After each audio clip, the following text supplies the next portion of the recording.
Oh, well, wonderful. The only trouble is... What's that? That I forget a name, which upon some research you could find, and I could find. But I do not know who stopped the Russian book, Russian version of the Resonance book, But there is a last century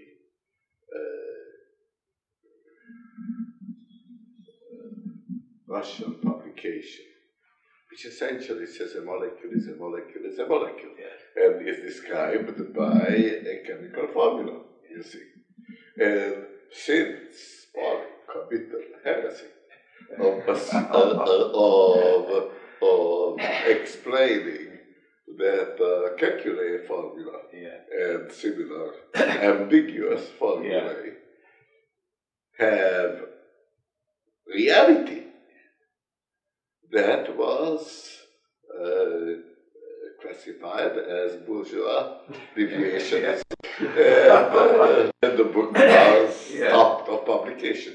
I think that was lifted after Stalin's death. Oh, yeah. But... Now, of course, they had some very... would you care to run off some blank tape at the start so that we have... Or have you already? Well, I have. You already have run off some blank. We like to have a little leader on the end, so that make sure that... I don't know. So I would... what I like to do is just... say a few words and... so let's see, you have Hollander and Linus Pauling and Seaborg and let's see... and Agnew. Yes. Now, incidentally, in connection with someone... Found on tables from coast to coast.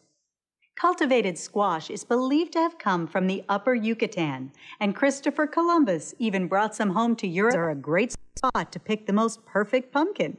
And several weeks later at Thanksgiving, the pumpkin has an honored spot alongside the turkey and cranberries. These big, beautiful, orange-fleshed winter gourds help the...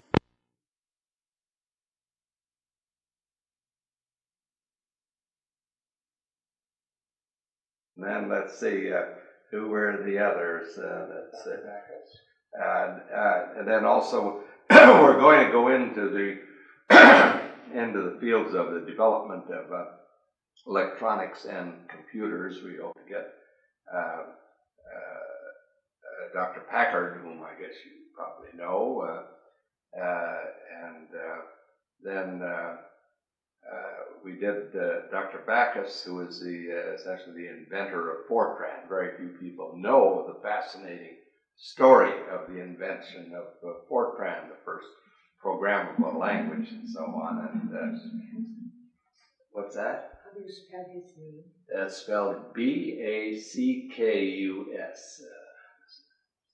Dr. John Backus. And so this will be not only be science and technology in many of the different fields that we hope. So I think that you're all set to start now. Well, very good, Doctor. We'll make this very. Now, how long do you want? Well, I would hope to be able to impose on you for. Look, it doesn't matter. At least an hour, if you could. Look, any length that you think is appropriate. Good. All right. I will measure it, though. Yes. I would like to know when you start, when you stop. All right. And I have the appropriate apparatus here, so I know how much you got. Very good.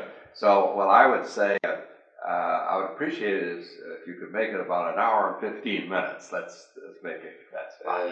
We can make it 7 hours. Yeah, it's a good. All right. Or we can make it 7 minutes. Yes, fine. Well, fine. Well, then I would just like to open up. Look, how do we do that? Will your questions be audible. My questions will be audible.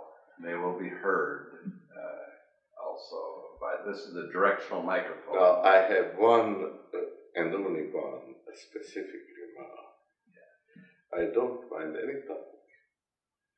I don't mind any question. I don't mind any insult. I do not want to be called the father of the hydrogen bomb. Don't worry, that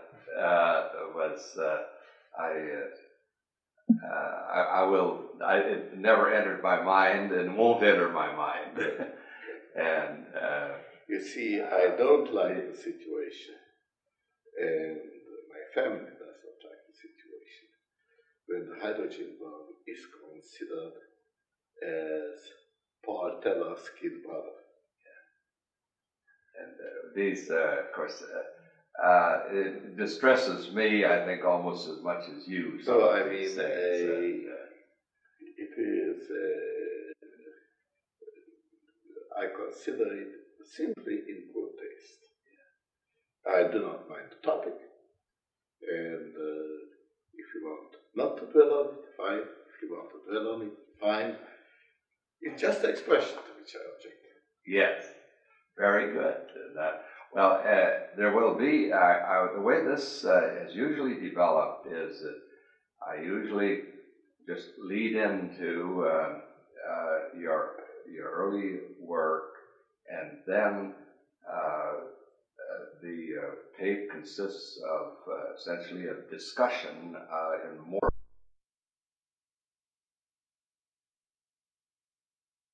or less chronological order of the tremendous contributions, and there will be a few questions, and for clarification primarily, I will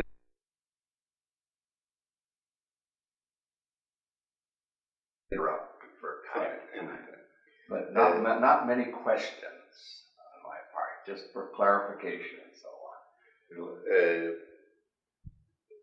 And it will be unedited. Yes.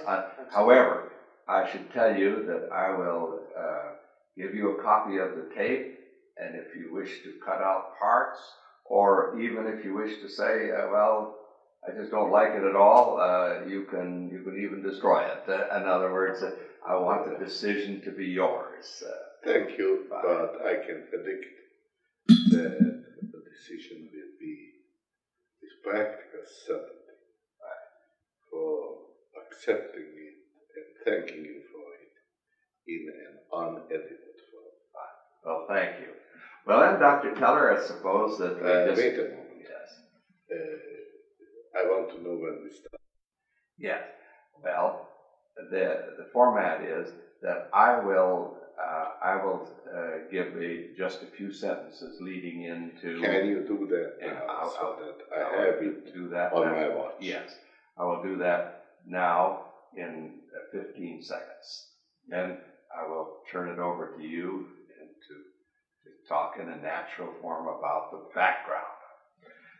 Well, so we will now start, and Dr. Teller, this is a real pleasure and a privilege to be able to do this videotape with you today, and I would certainly appreciate it if we could start this with the fact by your giving a background of your life, which led you into science and mathematics, and the tremendous contributions you have made to all of the fields, not only in science and mathematics, technology, but your great contributions in the field of our society's problems.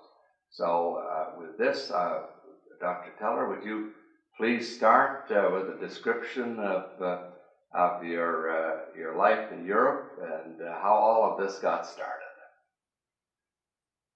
Of course, I must myself with a disclaimer of all the wonderful epithets that you used You're entirely too modest.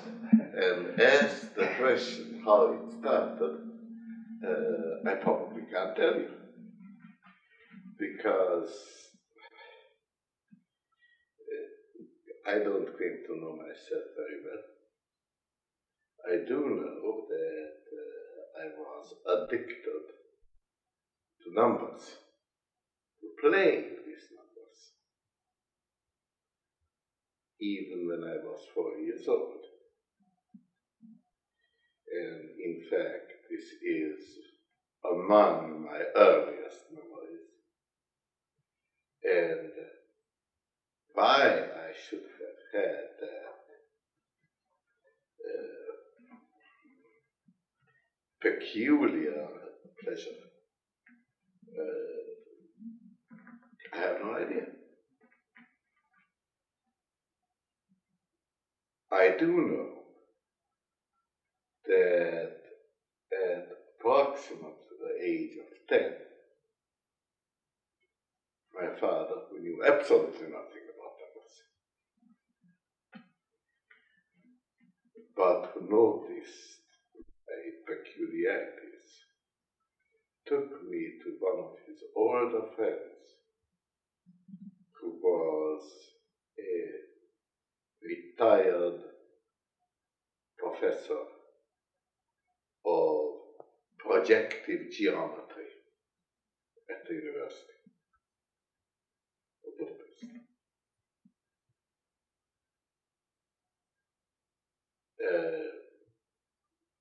Projective geometry, as you probably know, is, in its simplest form, the description of those properties of geometric figures which remains unchanged when one projects or makes a shadow of a drawing. And thus, in projective geometry, for instance, a circle, an ellipse, a parabola, and a hyperbola are the same figures because they can be obtained from each other by projections. A somewhat specialized subject, and I don't think highly fashionable today. But this man, Leopold Klug, made a tremendous impression on me because he was the only grown-up whom I knew who quite obviously enjoyed what he was doing.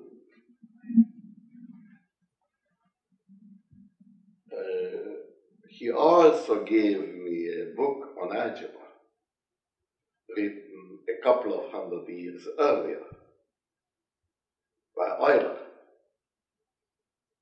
which I read from cover to cover and enjoyed it, and read it slowly. Then I stopped. How old were you at the time when you read Euler's book? 12. At about 13 or 14, I stopped going. Because in our high school, we had a very horrible disciplinarian who effectively made it look like a crime when I appeared to know more than others. Actually, I think if I ask myself, who in my life is the person who did me most damage, it was this mathematics professor. And it took years until I recovered, until my interest fully recovered. That is an amazing story, because the general impression that one usually has of that era in teaching in Europe, that mathematics was enthusiastically received, and as students were taught it with enthusiasm. He taught with enthusiasm the art of writing in a clear and legible form, and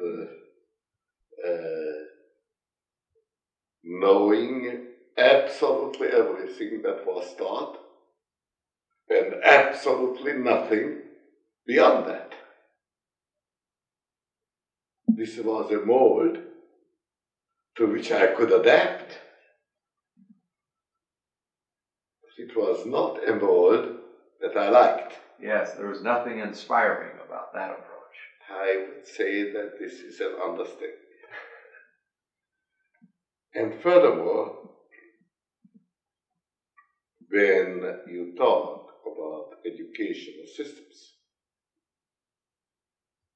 you probably will never find one that is good or bad without any exceptions.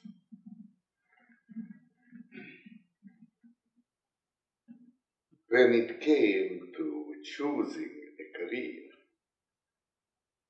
there was no question in my mind that I wanted to study mathematics. But my father said that this was impractical, and finally we compromised on chemistry. After a short interval of studying in Budapest on my mother's wishes, I went off to Germany, to Karlsruhe. One of the institutes of technology sponsored by E.G. Farben. Oh, yes. Now, perhaps a more general note. Today,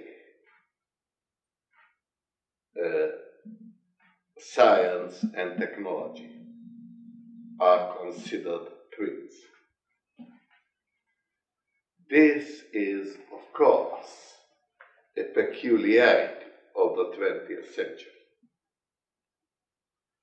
And the connection between the two was loose, and on many occasions one could not even say which came first.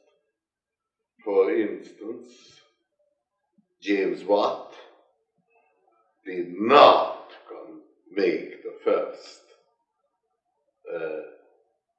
steam engine. He made the first efficient steam engine. But if you had asked him what efficiency means, he couldn't have told you.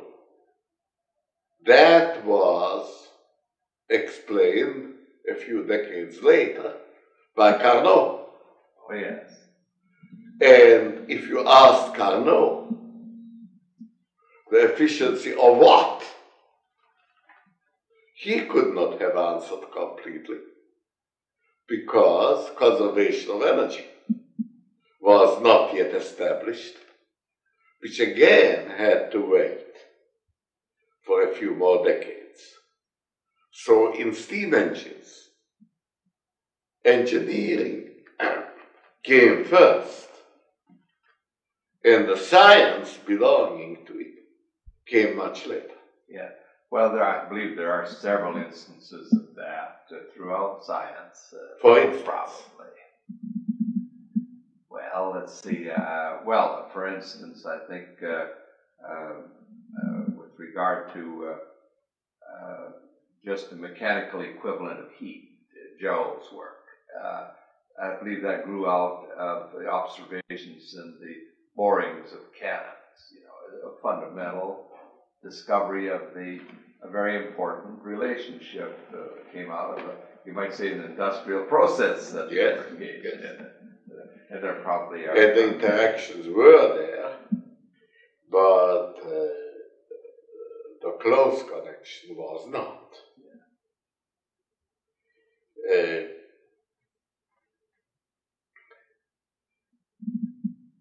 Actually, I believe that the first industry that made rather full use of any science was the chemical industry. And among the chemical industries, Germany took an early lead. And E.G. Farber, which of course was originally interested in making money out of artificial coloring substances. I believe it was the first synthesis of indigo, for instance, was done by I.G. Farber. Well, they recognized at an early time that a scientific and high educational adjunct, the University of Karlsruhe, was very much to their advantage. I studied chemistry there because I had to, and enjoyed it to a limited extent.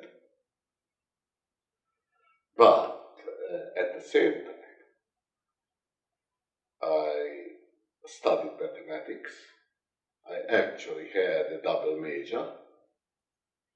And after a couple of years, my father recognized how stubborn I was and told me I can now do whatever I liked. I did not change over, however, into mathematics, although I was very much interested.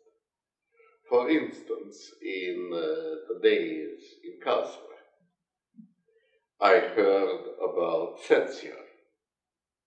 And I remember a period when I couldn't think about anything else but set theory. I made a little progress in it. Not that it counted much, but for me it meant a lot. But also in Karlsruhe I was exposed. That was in the years 26, 27, 28. I was exposed to the early phases of quantum mechanics. We had some visiting lecturers. We did not have any eminent physicists. But one visiting lecturer, a most eminent polymer chemist, who long since should have gotten the Nobel Prize, Hermann Mark, also a man who beyond comparison is the best scientific lecturer whom I ever heard. Well, he taught us a bit about quantum mechanics, about its applications to spectroscopy. So when I got the permission to study what I wanted, I changed from chemistry and mathematics into mathematics and physics. Went to Munich to study under Sommerfeld. Oh, yes. Well, you were there right in the golden years of the development of quantum mechanics. In the golden years, but not at the right place. Sommerfeld was a stocky individual I did not like at all. That's amazing. His name is so well known. I Well, always assumed that he would be a wonderful teacher. he was, and he was not as bad as my mathematics teacher.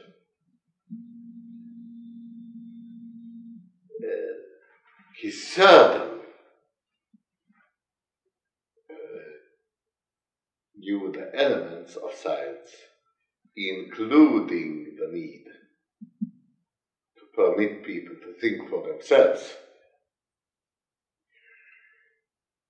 But he greatly preferred if people did think as he did. And that was quite visible. Well, Summerfeld. Fortunately, I had an accident, a streetcar accident, in which I lost my right foot.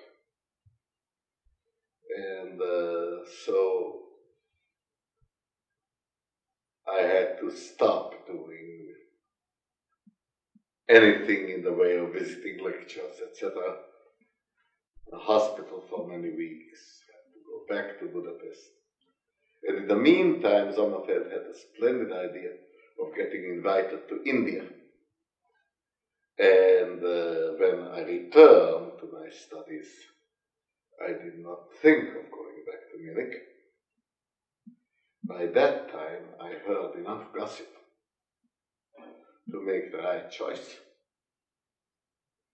and go to Leipzig and study with Heisenberg. Oh, yes. Now, Heisenberg was, I don't know, 6 years older than I. And he really was very wonderful, exceptional, who did instinctively, or perhaps consciously, know the elements of teaching, which in my opinion consist in loving one subject.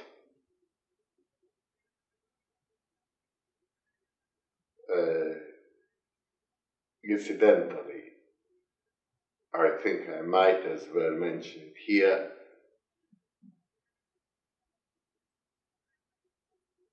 there is plenty of evidence that he did work on the atomic bomb for the Nazis, but did it without the slightest bit of enthusiasm, and correspondingly got nowhere. Of course, Heisenberg was such a treat.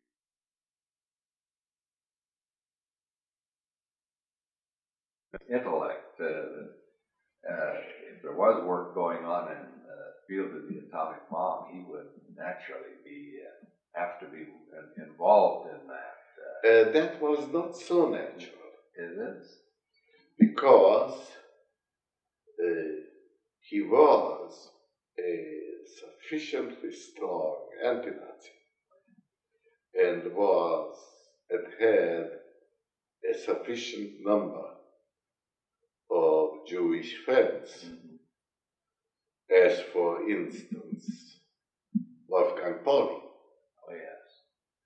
That he almost landed in a concentration camp, particularly after he received the stigma of the Nobel Prize. Oh, yes, that was not the popular thing at that particular time. And at that particular place. I am not saying that Heisenberg, under the Nazis, engaged in sabotage.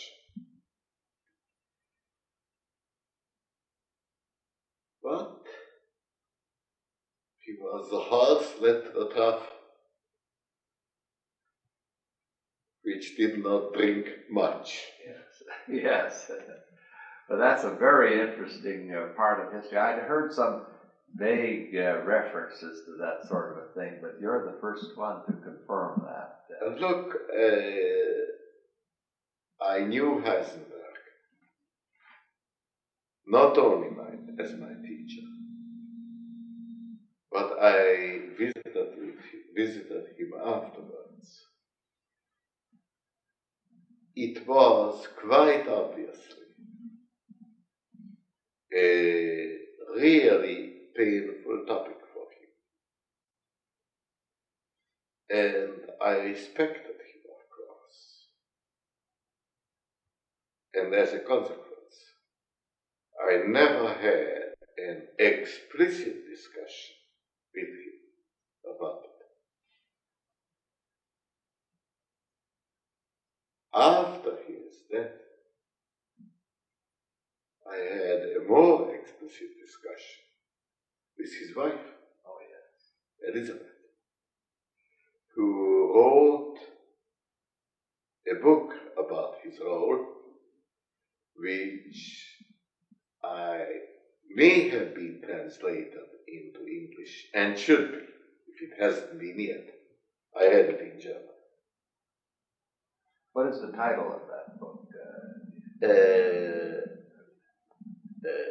I don't remember the precise title. But it is something. Work, it is something like a non-politician in a political world. Oh yes.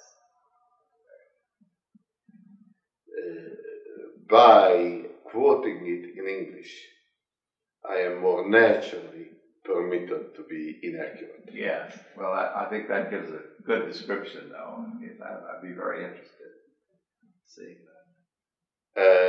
Well, that is where I learned the new physics. Both its practice and its principles. I might perhaps mention my PhD thesis, not for its inherent value, but for its amusement value. It was on the hydrogen molecular ion. One electron and two nuclei. Mm-hmm. A problem that has no analytic solution and that has to be solved, and I did solve it. Not for the first time, but for the first time as far as the excited states were concerned. I did solve it on an ancient computing machine where I had to turn a handle using approximately 1/10 of a horsepower. Oh yes. And little of this power went into the numbers. Most of it went into noise. Yes. What was the name of the machine? I don't know.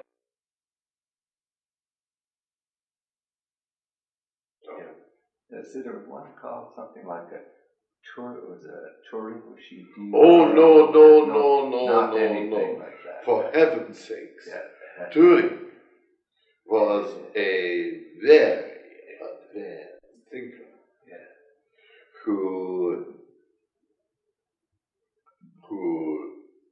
had the complete conceptual idea of computing machines. Oh, yes. And whose ideas were then utilized to the breaking of the Nazi Enigma code. Oh, yes. And his work contributed more than most people realize even now to avoiding defeat in the Second World War. Yes, An enormous role in the Battle of in El Alamein, in the Battle of Atlantic, and then later in the Battle of Midway. Without it, the history of the world would have gone in an entirely different way. This was, my machine was the kind of thing you find in cash registers today, you know. That very elementary compared to anything that developed out of Turing's and other future. Just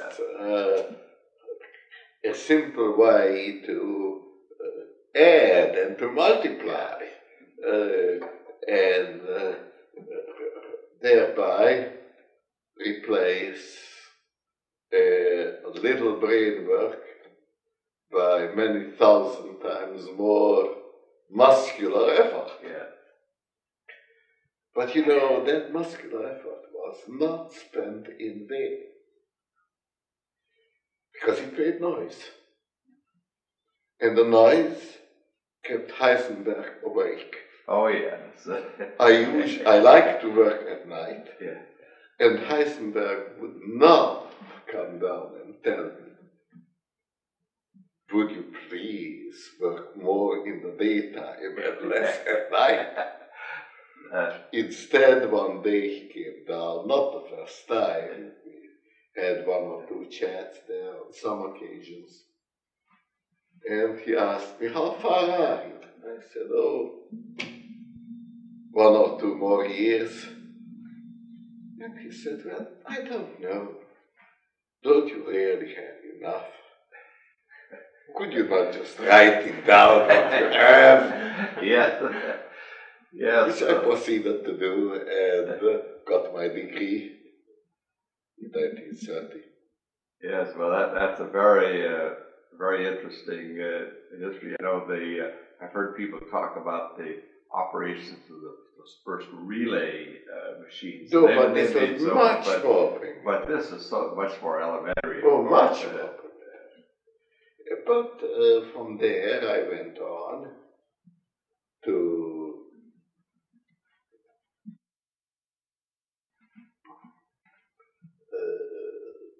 apply quantum mechanics to molecular structure, particularly polyatomic molecules. And this, in turn, was due to the fact that my first job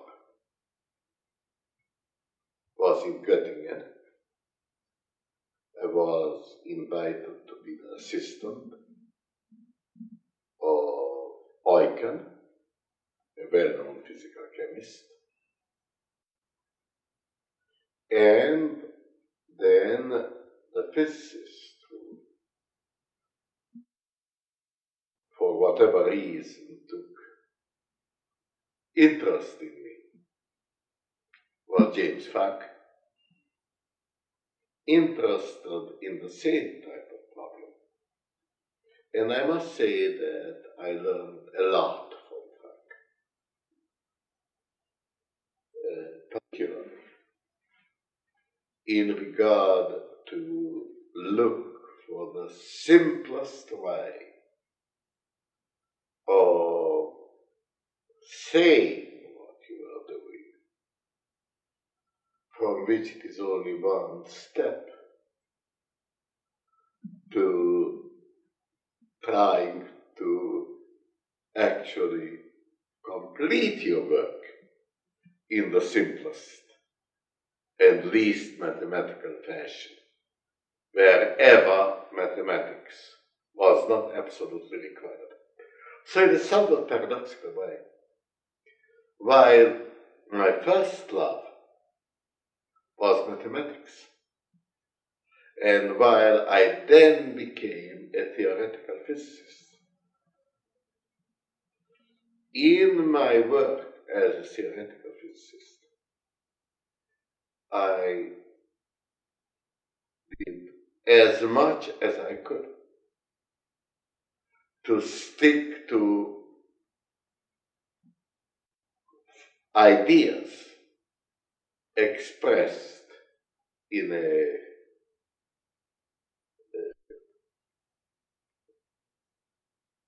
rather common sense manner, rather than to emphasize mathematics. In becoming the type of worker that I did become, I would like to make another German friend who is still alive and for whom I have the greatest possible respect. Carl Friedrich von Weizsäcker.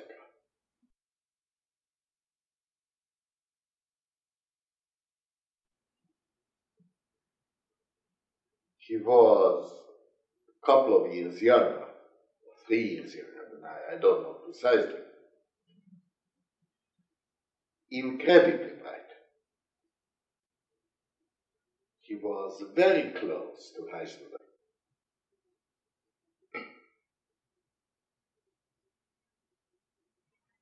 But for whatever reason, I don't know why, when I went to Göttingen, he came to Göttingen too. And later we lived in the same boarding house. When I had my Rockefeller Fellowship in Copenhagen. So what year were you in Copenhagen? That was with Bohr, presumably. With Niels Bohr.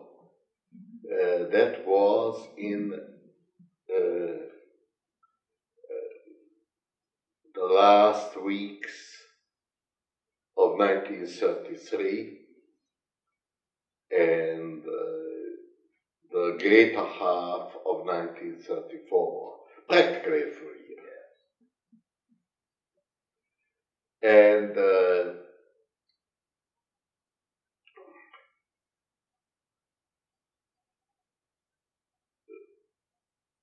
it was also during that year that I got married. Now, from Weizsäcker,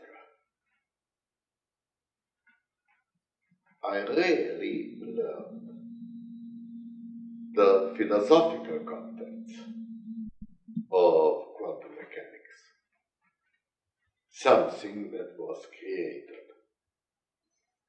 in the first place by Niels Bohr, but was really worked out in a clear-cut and consistent manner by Heisenberg. There was, however, much in these intricate ideas that I learned through discussing it with Weizsäcker, who incidentally later, after having done a number of really nice things in physics, like working out the theory of turbulence together with Kolmogorov and Onsager, or rather independently from them.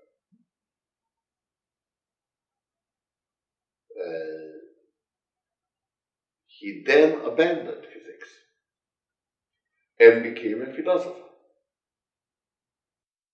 Was also greatly interested in politics.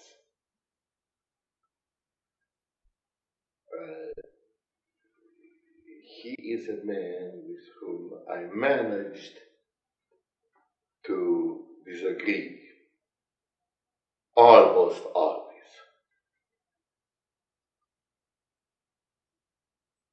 But whom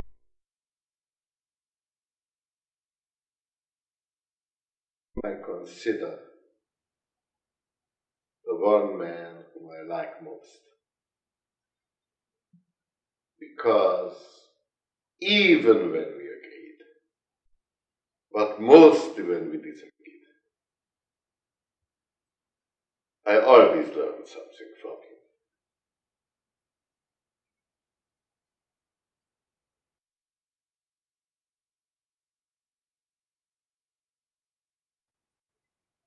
You see, the ideas that I'm talking about, the philosophical underpinning, I think underpinning is just the wrong word. The right word is the philosophical essence of quantum mechanics, is a really tricky business.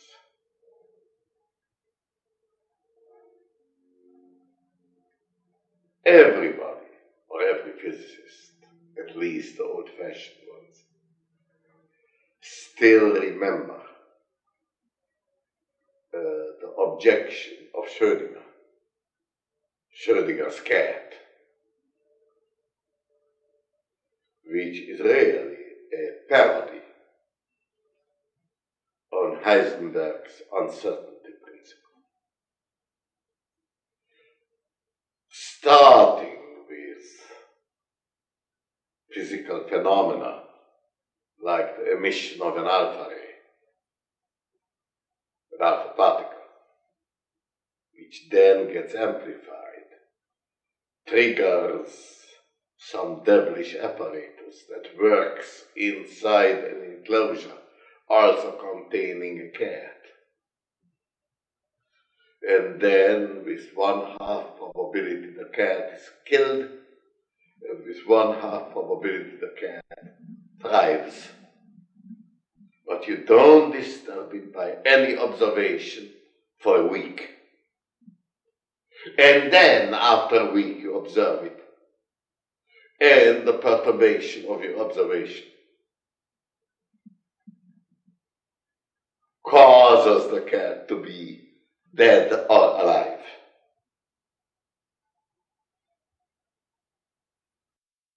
That an objection of this kind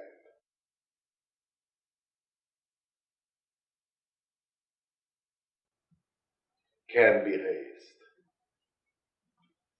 That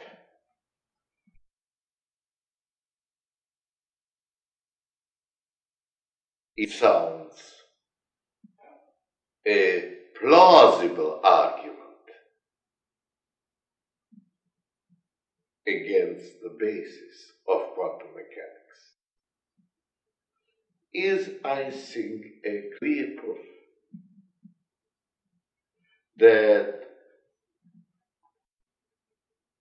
in modern physics there are really tricky elements about which one has to think carefully.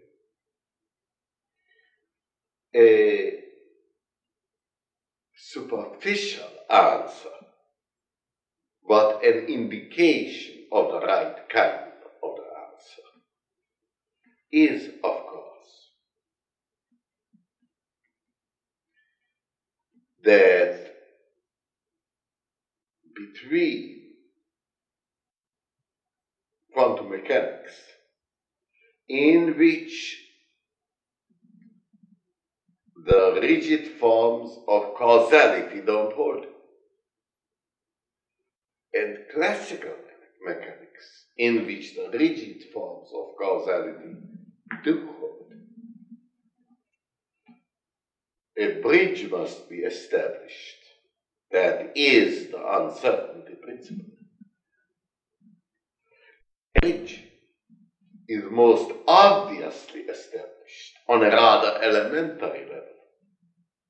And if you fail to erect it at that point and try to introduce it at a later stage, it makes no difference except in complicating what you are talking about.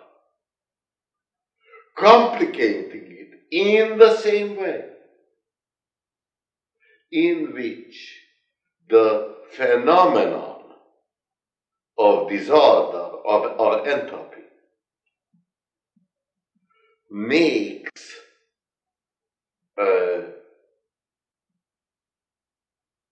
phenomena of the order type of physics irreversible.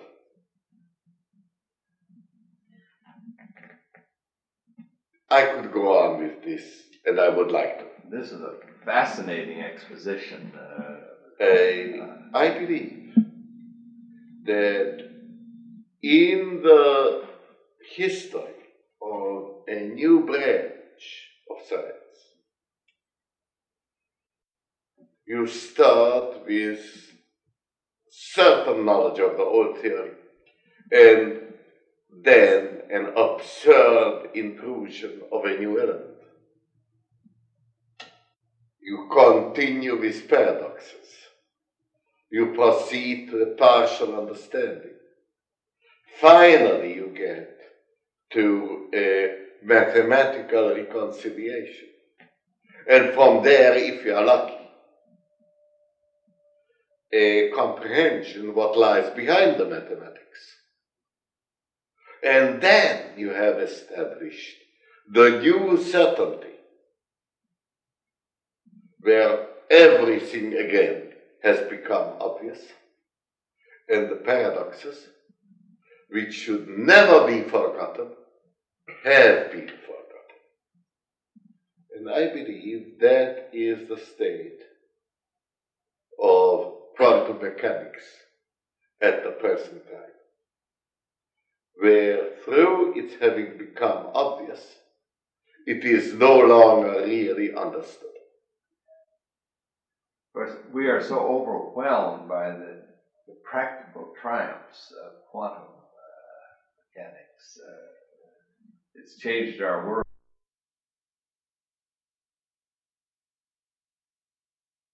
Well, of course, if I may continue in a somewhat less practical way,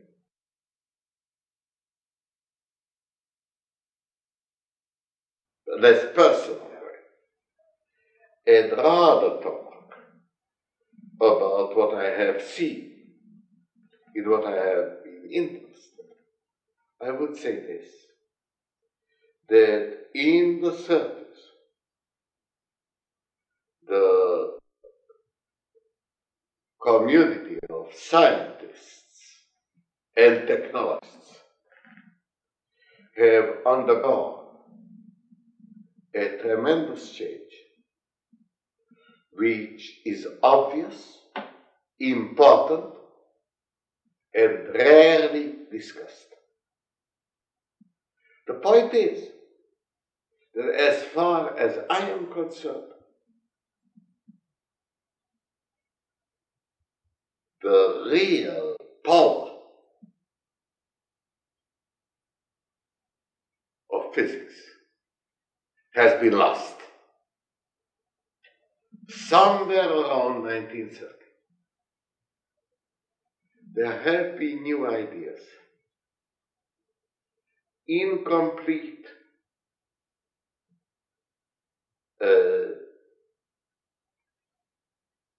factual, but lacking the power of surprise inherent in relativity and quantum mechanics.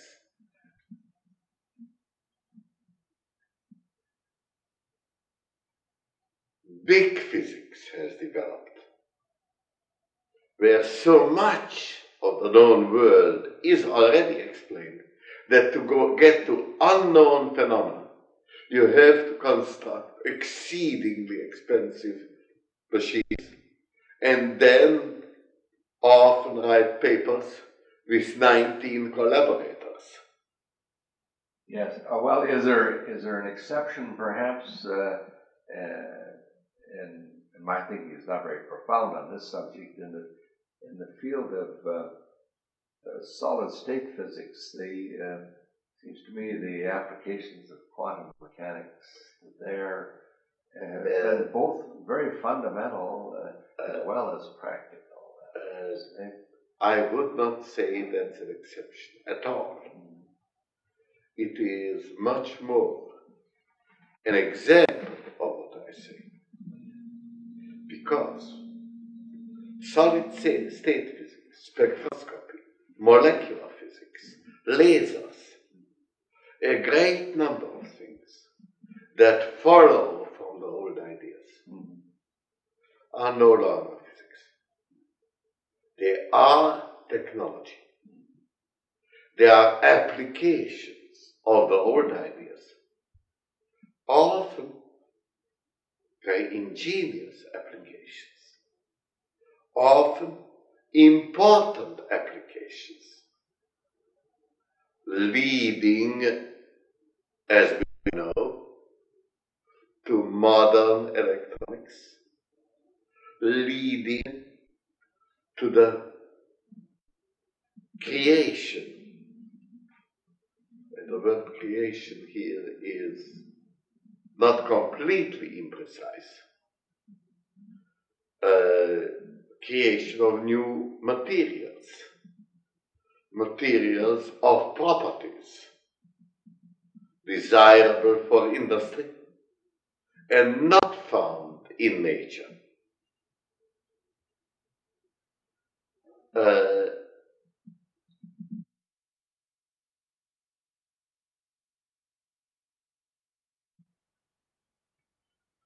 Showing resistance on their surfaces or under stresses, which have to be engineered and which could never have been engineered without a real understanding of the structure of matter. I believe that the understanding of the structure of matter was one of the great stimuli of modern technology. The other being the act of marriage between science and technology. The act which has led to the situation where the inventor has vanished and has been replaced by teams working out something like nylon or atomic energy or computing machines,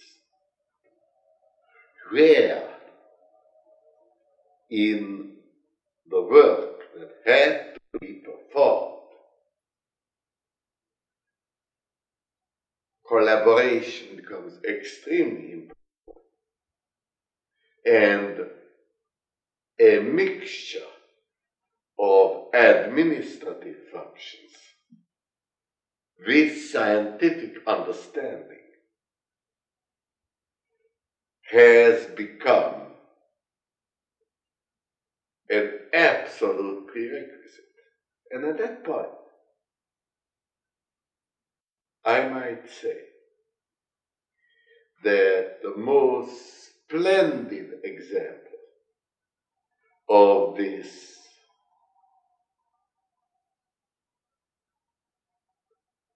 new type of an administrator is a man whom I came to know very well and who played a really important role in my life. I mean Robert Oppenheimer. Oh, yes. What he did in Los Alamos during the Second World War is a job the like of which I have never seen. What I mean is that among the 10,000 people who in the end worked in Los Alamos, he intimately knew several hundred.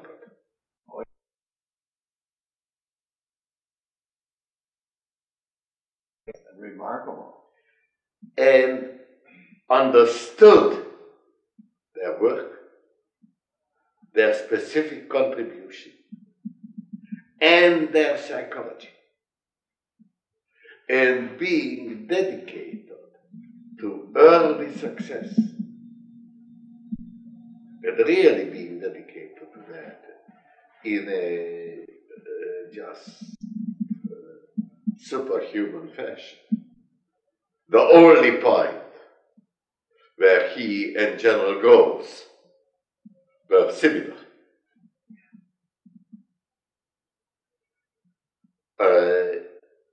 I think what he accomplished at that time cannot be praised sufficiently. Of course, after war, he withdrew from his work, from this work, into an advisory capacity, where I personally believe that his advice was thoroughly wrong, and where we very much to my regret, but unavoidably clashed. He and I really almost never got along very well. But I think that I tried, and I also know that he tried, because being what he was, he did try to get along with everybody. He did not always succeed.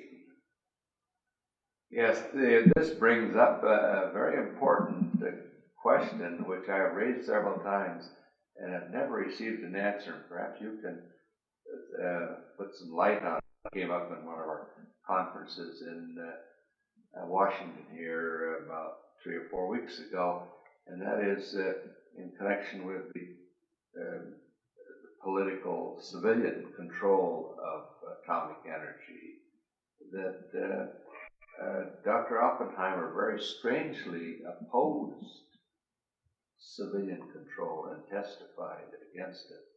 And I asked Mr. Hollifield, who was there in the Congress, if he could explain this, and he didn't have any explanation. I've asked several people, and I was wondering, do you have any light to shed on this part of history? Only very dark. All I can say is that Oppenheimer was an exceedingly complex individual.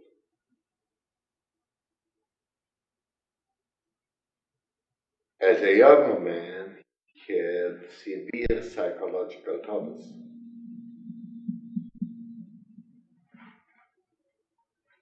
He was really genius. I believe, although even of that I am not quite certain,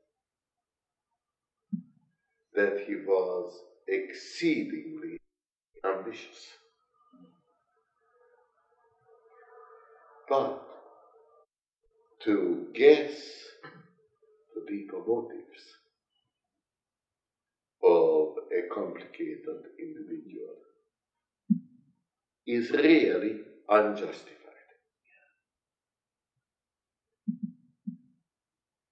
Why he should have done that, which seems to contradict his behavior in many other respects. Yes, as a matter of fact, in the modern generation, most people have never even heard that he took that particular stand. He took the stand that atomic bombs should be dropped. I think he effectively and cleverly stopped Szilard's proposal for a demonstration before it is to be dropped. And that could have been done. although Siddharth did not know enough about the details, how that should have been engineered. If Oppenheimer and Siddharth had gotten together on that point, it is conceivable, although not certain, that they might have influenced Truman and American policy in a direction which I believe would have been right. I was a go-between between the two and was thrown out of Oppenheimer's office, incidentally, with very kind, convincing, and tactful words. That's a very, very interesting. Now the point is, Oppenheimer, there is no question about it, was full of contradictions, not only in these respects, but also in his friendships, like his relation to Haakon Chevalier. Oh, yes. Now, I think this is certain. And another point which is certain, in my opinion, is that the whole Oppenheimer investigation, which came about on the insistence of President Eisenhower, a remarkably simple-minded man who had to have clear-cut decisions,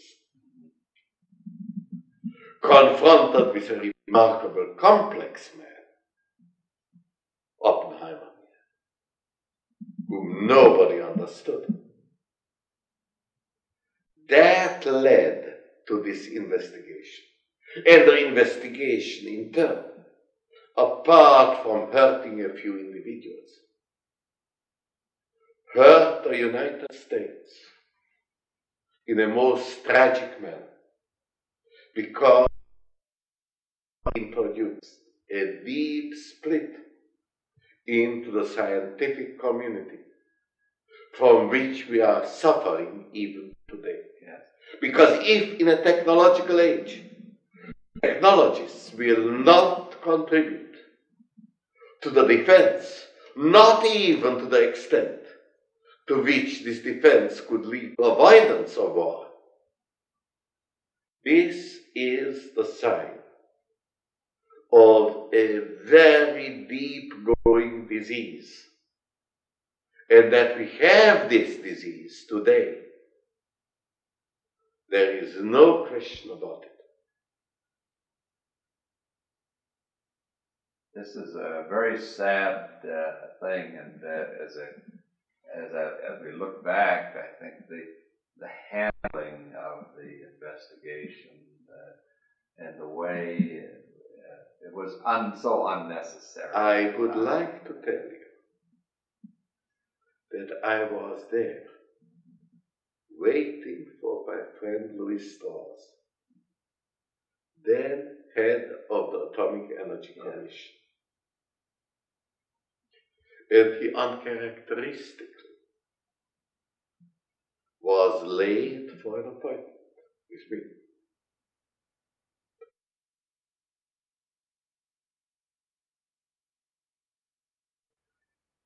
He came in and excused himself.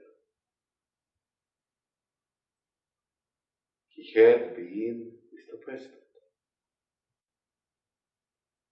And obviously,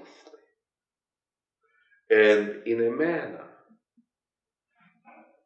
both friendly and direct, and I believe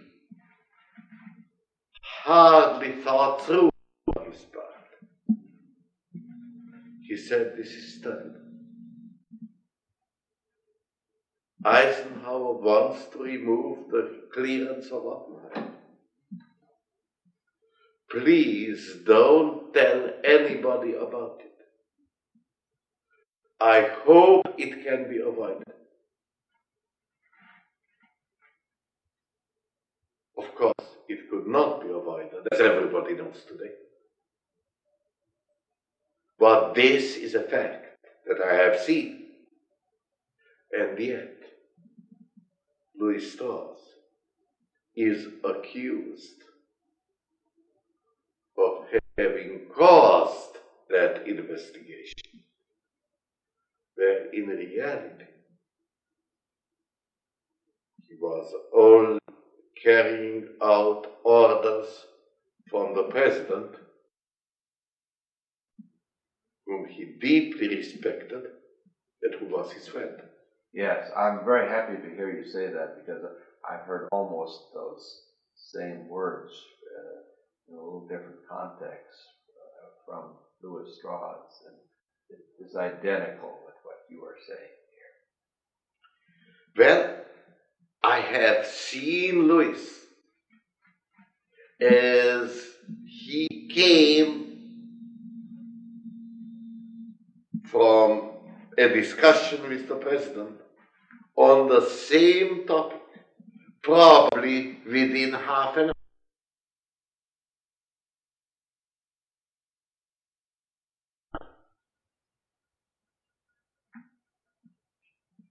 And this is not generally known. I know, And very it few should be recorded by history. Yeah.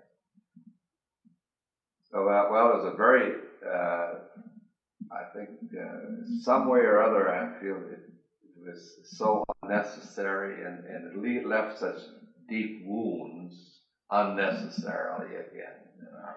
The word is not wounds. The word is worse. Hatreds. Wounds heal more easily than hatred. Perhaps a cancer might be a better description of the terrible. I don't know. But at any The rate, fact it's should a sad story in history. Of course, for me, what I talked about now, and I talked about it a little out of turn, or at least out of time sequence. For me, all this was of extremely great importance. I came to the United States in 1935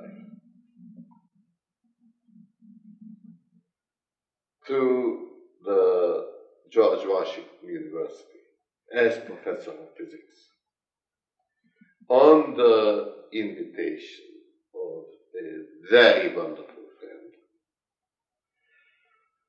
I would say Russian, who was as different from Carl Friedrich von Weizsäcker as one human being can be from another. For Weizsäcker, physics was philosophy. For Joe Gamow,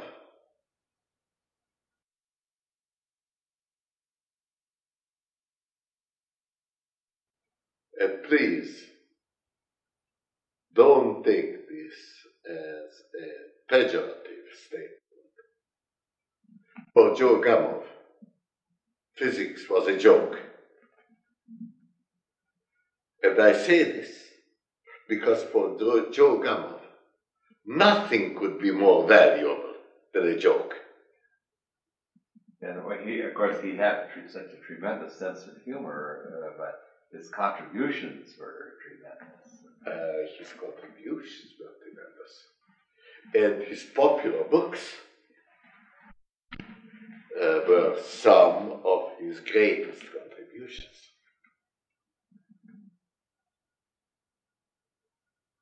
I must say that as far as his popular books are concerned, I claim the honor to have been his first and foremost fan.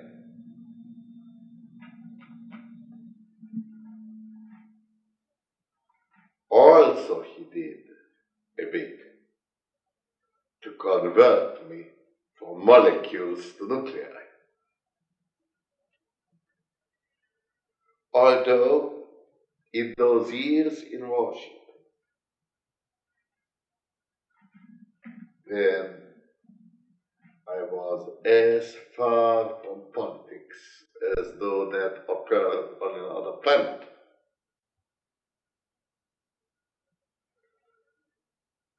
I took great pleasure working with many people.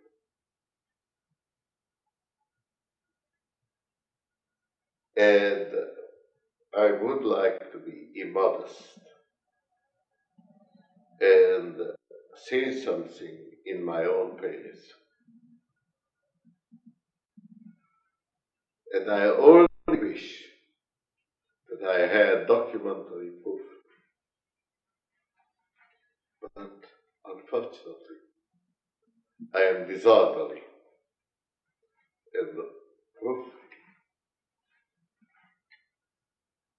I either lost or never had. I think I never had it in my hands, except I have seen it. After I was a few years in Washington, I heard that I was considered for professorship in Chicago. Later, I actually was invited. At that time, I was proposed for a position there, of which I happened to hear, because in filling that position, some questionnaires went out, and one person asked was the head of the laboratory for the Carnegie Institute for Terrestrial Magnetism, Mercuve. Yes. And he got a question and an answer recommending me, and showed me that answer. And I wish I had a copy. I tried to find one from the tube, from Chicago. I never managed to get it. What you wrote about was, now, if you want to get a genius, don't get Teller. Get Gamow. But geniuses are a dime a dozen. Teller is much better than a genius. He is a man who gets along with everybody, who helps everybody. He has talked with every physicist in this area and helped in their work, and never got into disagreement with a single person. I was recommended as the paragon of an uncontroversial figure. I did not get the position.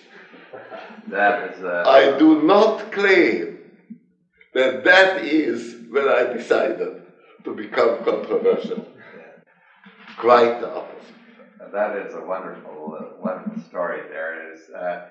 And you've made every effort to try to, in the archives, to try to get this. I think that makes such a wonderful. I wish you could get hold of it. Yes. I couldn't. Yes. But the truth is that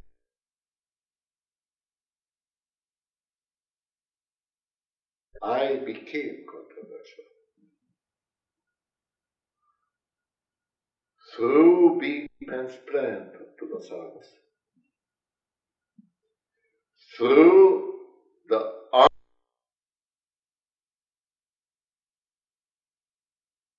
unavoidable controversy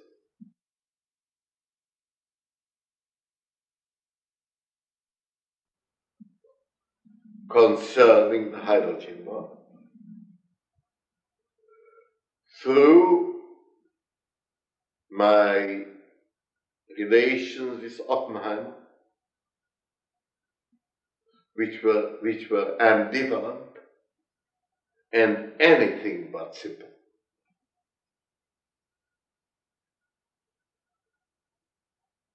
And last but not least, through my realization that the outcome of work on atomic weapons, on the hydrogen bomb, through all that, work on defense was going to be neglected by the great majority of American scientists. This is a fact, and this is a fact which has, in the course of years, led to the terrible result that today America is not the strongest military power in the world. The strongest military power is the Soviet Union. This is a fact which should be known to every American, which should have been told by our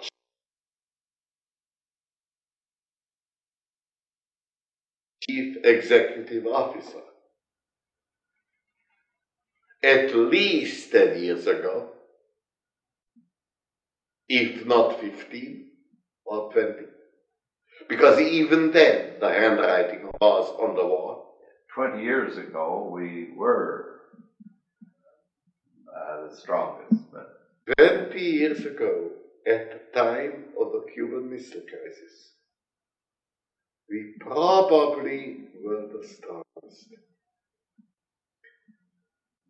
But what was to come was already discernible.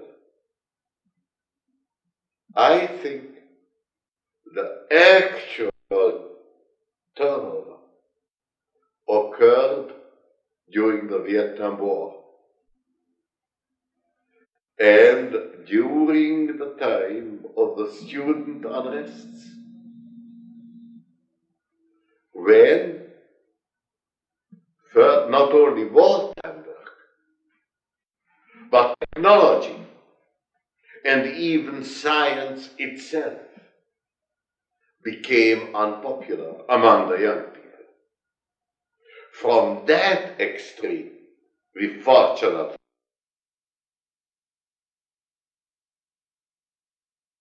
retreated. But the damage was never completely repaired, and the component that most of the first-class scientists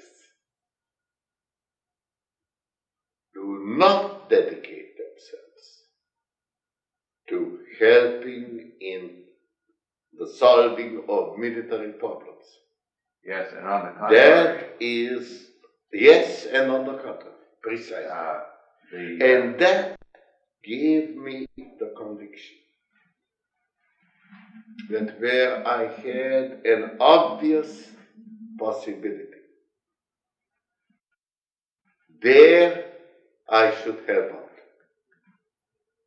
And now I would like to make a second boast. And I will promise you that it will be the last one. I think I did help. And I think I did help by one act, and I think it is a sin, perhaps a deadly sin, to be proud. But of one one thing I am, and that is to have insisted on the establishment of a second weapons laboratory.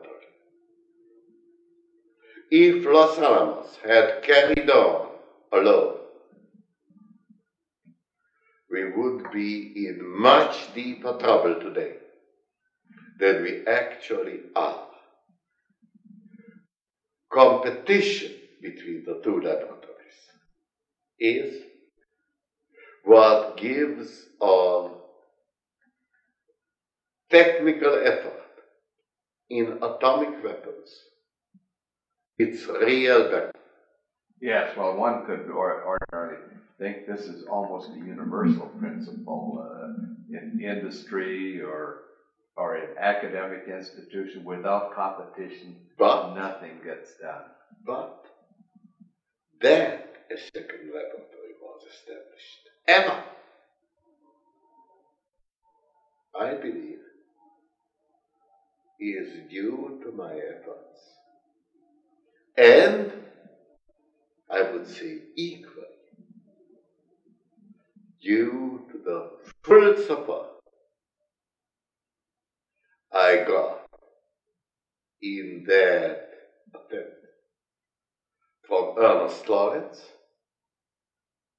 and later from Louis Strauss. Oh, yes. Now, perhaps one last word, and perhaps I talked enough, perhaps I talked too much, but it gives me very particular pleasure that the initiative for the development of defensive weapons has come, not from me, but from my young friends in Livermore, particularly one called Lowell Wood, who originally was Bill Libby's student, but who today is the best in Livermore.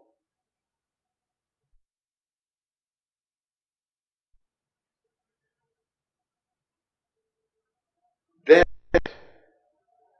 President Reagan has accepted this proposal.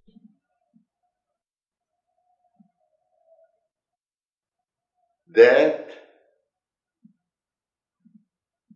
the great, but I think slightly diminishing majority of the scientists have rejected it.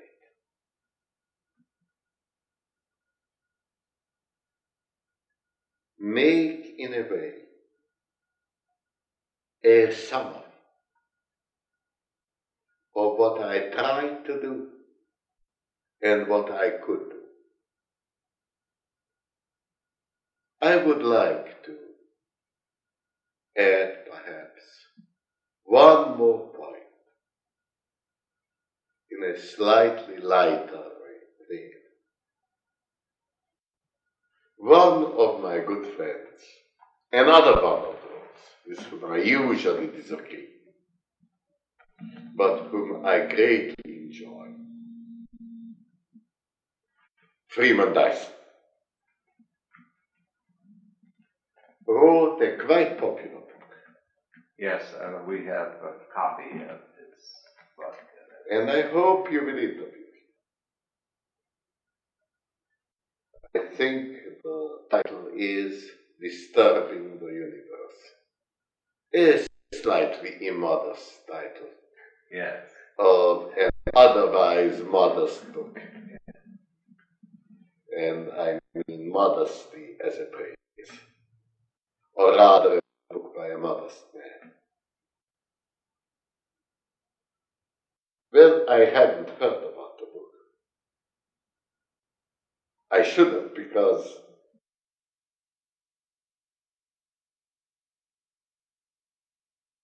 it was already partly in print in New York.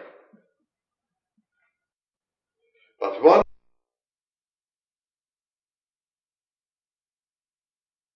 day, I got a call. Perhaps it wasn't yet in New York. I don't know. At any rate, I got a call from the New Yorker.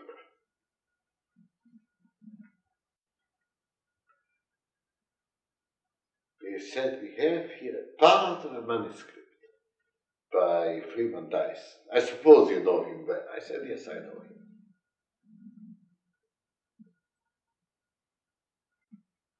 He claims, said the report,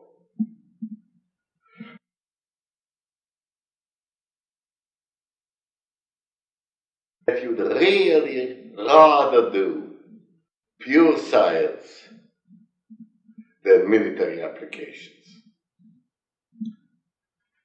I said, well, certainly.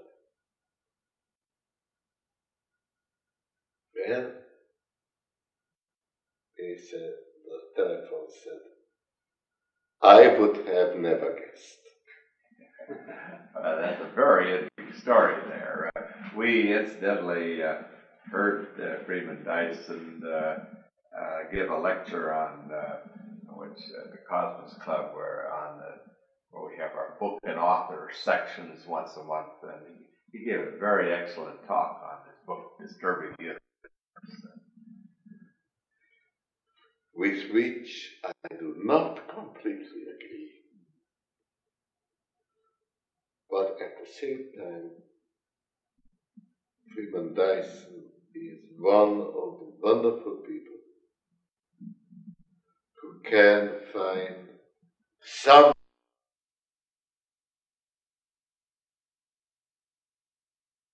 good in everybody. You said you wanted to talk with me an hour and 15 minutes. Yes. We have been talking for an hour and 22. Yeah. Well, I think you really covered a tremendous ground, and if I could impose on you for just a few minutes, before we started the taping, you mentioned some of your thoughts for the future in the field of the generation of power and the direction which it might take. Could you just summarize that in a few minutes? Because I think that's a marvelous capital summary of a lot of wisdom and your thinking on the subject. Well, I really should demand double pay for overtime. Oh yes, absolutely. It's granted. I will tell you something that I did not tell you before we started this film. I consider myself a better actor. One more boast. I consider myself a better actor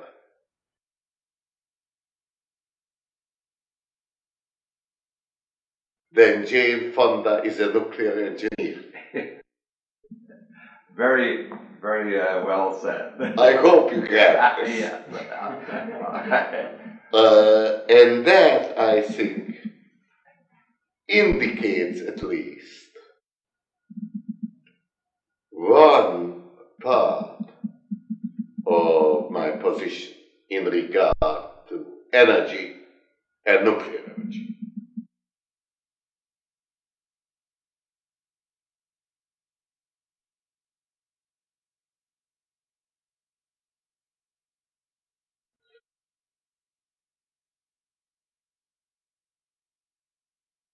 I also want to say that I have supported, in word, in deed, and with money,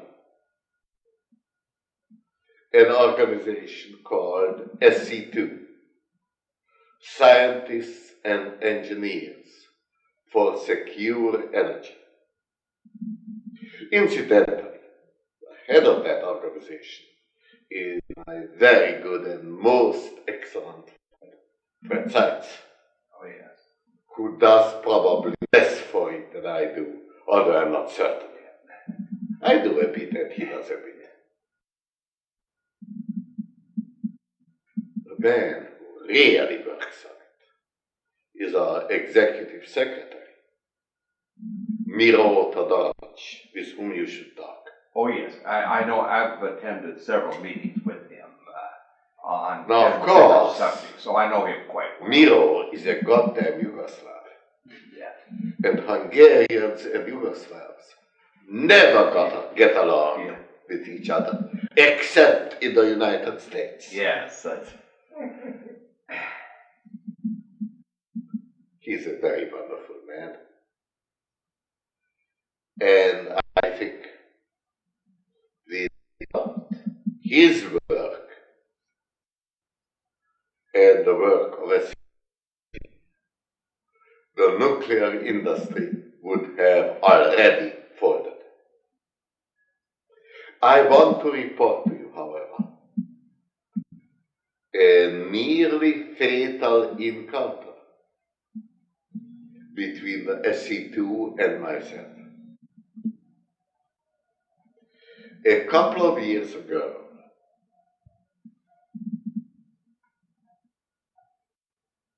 there was a very serious question whether the funding of the fast breeder, the clean sugar breeder, should be continued. And I was against it. I testified against it. And I was pronounced by my friends in the SC2 an inveterate anti-nuke. I was almost expelled from the organization. In political questions, I rarely back down under the persuasion of my good friend Miro. I did back down. But he is a very persuasive individual. He is, and he had a good cause. He told me, we can't afford to disagree. That was his argument, and he was right. So I backed down. Now, the clean sugar breeder is dead, and I am not crying. That we need an assured and continued source of nuclear raw materials is beyond question. But the engineers, by their futile efforts in clean sugar and even in France, have shown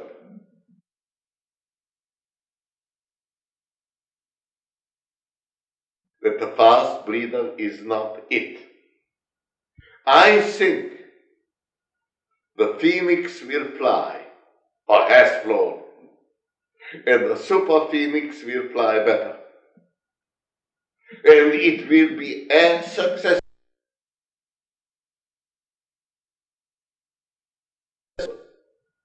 as the Concorde. Yes, a technological triumph. A technological triumph and a financial disaster.